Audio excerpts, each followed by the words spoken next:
Hey everybody, so I'm looking at an existing electrical panel. This is a GE panel, and we were able to find an issue in this panel actually just by chance, but loose connections cause fires, and here at this breaker we actually have a very loose connection. These breakers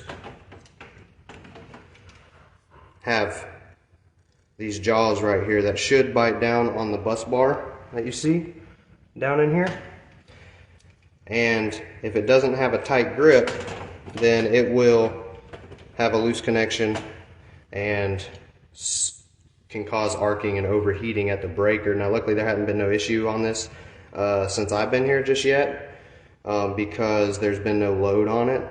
But this was existing, this was in use prior to me getting here, and as you can see, when you go to pull a breaker off of the panel, it should resist you and snap off once it breaks free, just like that. Inside of the jaws of this breaker, there's it's black coated from the arcing and the overheating, rather than being brown copper looking like these other breakers.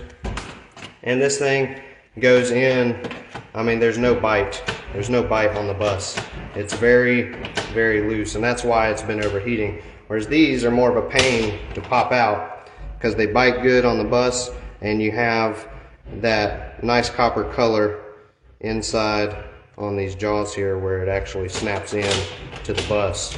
See, I just knocked this one out of the way by accident. So we're going to remove this breaker. As you can see, it's an existing panel, and there's mixed breakers in here. They should be matched to the manufacturer of the panel, because those are going to be the breakers that are more than likely listed for use in this panel.